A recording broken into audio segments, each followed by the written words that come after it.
Hello, my dear student. I welcome you all in this video lecture.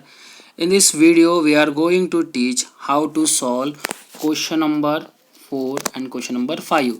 Question number 4 और question number 5 जो exercise 1.1 में हम लोगों ने नहीं देखा अभी तक के, क्वेश्चन नंबर 3 तक के हम लोगों ने सॉल्व किया। क्वेश्चन नंबर 4 और क्वेश्चन नंबर 5 हम इस वीडियो में सॉल्व करेंगे। उससे पहले हम लोगों ने लास्ट वीडियो में देखा था कि ट्रूथ टेबल किस तरह से फाइंड आउट किया था। इट मीन्स ट्रूथ वैल्यू किस तरह से फाइंड आउट करेंगे किसी भी कंपाउंड स्टेटमेंट का। मैंने आपको बताया था इसमें सिर्फ आपके कितने कंपाउंड स्टेटमेंट दिए, इसमें आपके 2 कंपाउंड स्टेटमेंट दिए P एंड Q, तो उसका हमने ट्रूथ वैल्यू फाइंड आउट यहाँ पर किया हुआ है। अभी यहाँ पर देखो आप लोग, यहाँ पर आपको अगर मैंने आपको बताया था कंजक्शन को हम लोग किस तरह से डायरेक्टली फाइंड आउट करेंगे। अगर आपका कोई भी स्टेटमेंट अगर फॉल्स होता है तो हमेशा उसका ट्रूथ वैल्यू क्या रहेगी, वहाँ पर फॉल्स रहेंगी। उसी तरह से डिसजंक्शन में क्या है, अगर वहाँ पर आपका कोई भी स्टेटमेंट अगर ट्रू होता है, कोई भी अगर एक समझ लो स्टेटमेंट ट्रू है तो हमेशा क्या होगा, ट्रू। अगर समझ लो दोनों फॉल्स है तो क्या होगा, आपका स्टेटमेंट वहाँ पर फॉल्स होगा। उसी तरह से हम लोगों ने देखा था truth table for implication and double implication. Implication को हम कंडीशनल बोला जाता है और इसको बाय कंडीशनल हम लोग उसको बोलेंगे। उसी तरह से यहाँ पर देखो आपको 2 कंपाउंड स्टेटमेंट दिए P एंड Q। अगर यहाँ पर आप लोगों को मैंने बताया था P एंड Q, इसको क्या बोलते हैं, if and then. It means एक किस स्टेटमेंट के ऊपर डिपेंड रहेगा, सेकंड। अगर आपका ट्रू है तो वो क्या होगा, ट्रूथ वैल्यू ट्रू। अगर फॉल्स है तो वो क्या होगा, फॉल्स। अगर ये भी ट्रू है तो ये भी क्या होगा, आपका ट्रूथ वैल्यू ट्रू होगा। लेकिन अगर आपके दोनों सिंपल स्टेटमेंट अगर फॉल्स है तो उसकी ट्रूथ वैल्यू हमेशा क्या होगी, वहाँ पर ट्रू। उसी तरह से फॉर डबल इम्प्लीफिकेशन के लिए हम लोगों ने क्या देखा था कि यहाँ पर आपको मैंने बताया था जो डबल इम्प्लीफिकेशन होता है, जैसे P इम्प्लाइज Q, उसी तरह से Q इम्प्लाइज P, इसका क्या होता है, ये कॉम्बिनेशन होता है। इट मीन्स यहाँ पर P Q के ऊपर डिपेंड होगा, उसी तरह से Q किसके ऊपर डिपेंड होगा, P के ऊपर डिपेंड होगा।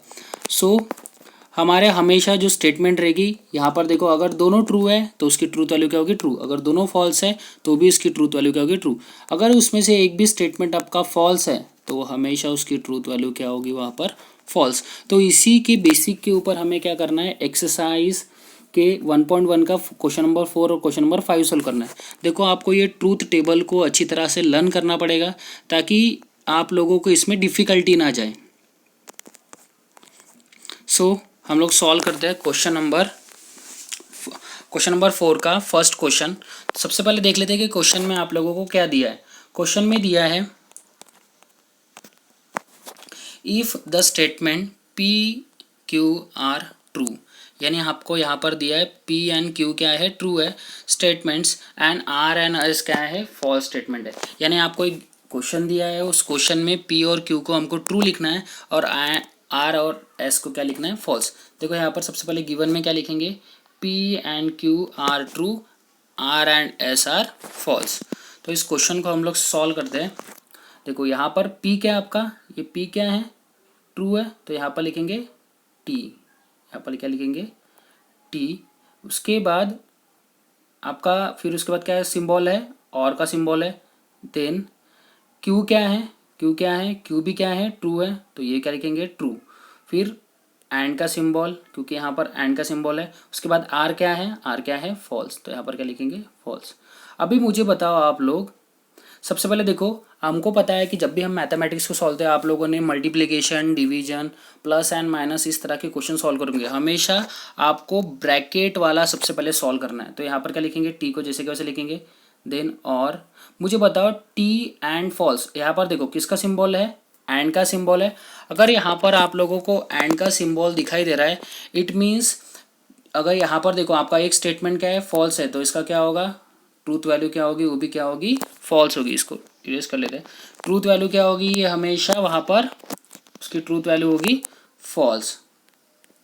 अभी मुझे बताओ ट्रू एंड फॉल्स। देखो ये किसका सिंबल है, यहाँ पर और का सिंबल है। इसमें से अगर कोई भी स्टेटमेंट अगर ट्रू होता है तो उसकी ट्रूथ वैल्यू हमेशा क्या होगी, 2। तो इसका मतलब इसका आंसर हम लोग किस तरह से लिखेंगे, इसकी ट्रूथ वैल्यू क्या हो जाएगी, ट्री। इसकी ट्रूथ वैल्यू क्या हो जाएगी, ट्री। तो इस तरह से हमें क्या करना है, इस क्वेश्चन को सॉल्व करना है। देन नेक्स्ट क्वेश्चन, यहाँ पर आप लोग देख पा रहे हो कि क्वेश्चन में क्या किस तरह से दिया हुआ है। यहाँ पर आप लोगों को क्वेश्चन में दिया है P इम्प्लाइज Q और आर इम्प्लाइज एस। तो मुझे बताओ पी क्या है, ट्रू है। उसी तरह से इम्प्लाइज क्यू भी क्या है, ट्रू है। देन यहाँ पर किसका सिंबल दिया है, और का। देन नेक्स्ट ब्रैकेट क्या है, आर क्या है, फॉल्स है। उसी तरह से देन इम्प्लाइज एस क्या है, वो भी फॉल्स है। यानी कि इस तरह से देखो, सबसे पहले हम क्या करेंगे, ब्रैकेट को सॉल्व करेंगे। यहाँ पर कितने ब्रैकेट है, यहाँ पर 2 ब्रैकेट है। देन को सबसे पहले सॉल्व करते हैं। मुझे बताओ 2 इम्प्लाइज टी, तो क्या होता है, अगर दोनों स्टेटमेंट ट्रू रहा तो ट्रू ही होता है। देन और अगर दोनों स्टेटमेंट फॉल्स रहा फिर भी उसका क्या होता है, ट्रूथ वैल्यू क्या होता है, ट्रू। एंड ट्रू और ट्रू क्या हो जाएगा, वो भी क्या हो जाएगा, ट्रू। यानी इस तरह से हमें सॉल्व करना है। Very simple. अगर आप लोगों को ट्रूथ टेबल लर्न हो जाए तो आप लोग इस क्वेश्चन को इजीली सॉल्व कर सकते हो। देन थर्ड को हम लोगों ने थर्ड क्वेश्चन नहीं लिया, यहाँ पर डायरेक्टली हम 6 क्वेश्चन ले रहे हैं। थर्ड क्वेश्चन आप लोगों को खुद से सॉल्व करके देखना है। सो यहाँ पर देखो, क्वेश्चन आप लोगों को दिया है यहाँ पर क्वेश्चन आपको दिया है P एंड देन Q और P। यहाँ पर आप लोगों को नेगेशन ऑफ P दिया है, तो हमको पता है P क्या होता है, T होता है। तो यहाँ पर क्या होगा, negation of T। Then and फिर यहाँ पर Q क्या दिया है, वो नेगेशन ऑफ T। तो यहाँ पर क्या हो जाएगा, Q की Q क्या है, T है। देन उसके बाद क्या है, और R नहीं लिखेंगे यहाँ पर क्या लिखेंगे, R के जगह वहाँ पर लिखेंगे हम लोग फॉल्स। देन इसको ब्रैकेट कंप्लीट कर देते हैं। देन उसके बाद क्या होगा, और नेक्स्ट क्या है, यहाँ पर देखो फर्स्ट क्या है आपका, Q क्या है, Q है हमारा ट्रू। देन एंड R क्या है, फॉल्स। देन क्या है, और उसी तरह से P क्या है, ट्रू। देन और फॉल्स। देखो अभी सबसे पहले सॉल्व करते हैं। मुझे बताओ नेगेशन ऑफ T क्या होगा, F। Then and negation of T क्या होगा, F।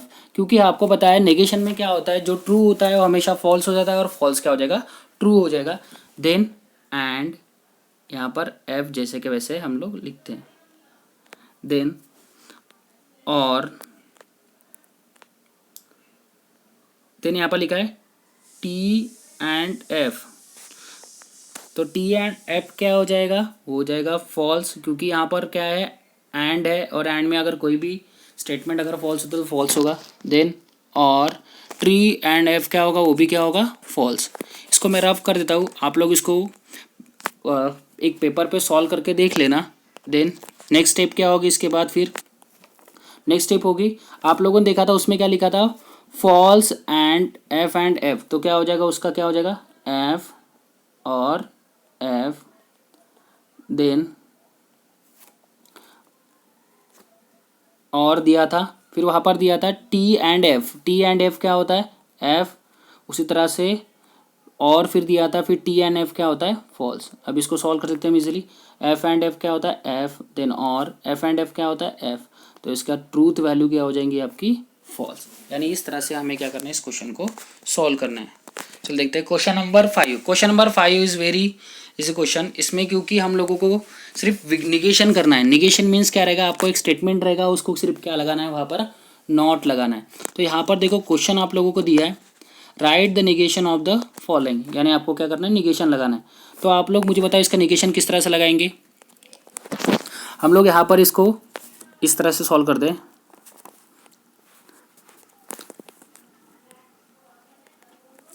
यहाँ पर देखो निगेशन किस तरह से लगाएंगे हम लोग।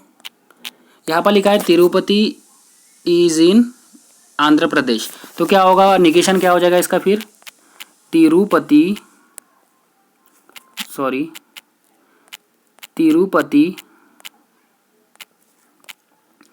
इज नॉट इन आंध्र क्या होगा,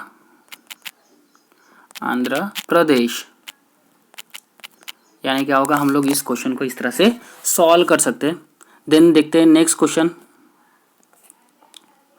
देन नेक्स्ट क्वेश्चन क्या दिया है, नेक्स्ट क्वेश्चन दिया है यहाँ पर 3 is not a root of the equation x square plus 3x minus 18। अभी मुझे बताओ, यहाँ पर ऑलरेडी ये निगेशन में दिया है, तो हम इसको क्या करेंगे, हमको पॉजिटिव स्टेटमेंट करना पड़ेगा। तो ये क्या होगा यहाँ पर, फिर यहाँ पर हो जाएगा 3 is a root of the equation, root of the equation, equation क्या होगा, इक्वेशन क्या है आपका एक्स स्क्वायर, उसके बाद plus 3x minus 18 equals to क्या होगा,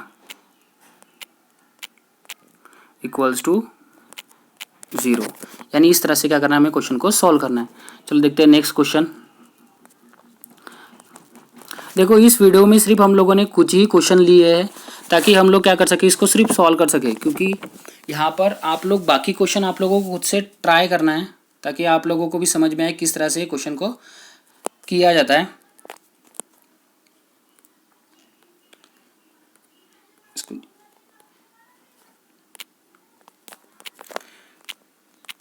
देखो इस क्वेश्चन को किस तरह से करेंगे, 7, यहाँ पर सिर्फ आपको क्या करना है, नेगेशन लगाना है, 7 + 3। देखो यहाँ पर ग्रेटर का दिया है तो आप इसको लेस देन भी कर सकते हो, उस तरह से भी आप इसको सॉल्व कर सकते हो, या फिर इसको क्या कर सकते हो डायरेक्टली नॉट, यानी इसको क्या करोगे क्रॉस। तो यहाँ पर क्रॉस सिंबल इस तरह से हम लोग कर सकते हैं, इसको क्रॉस सिंबल।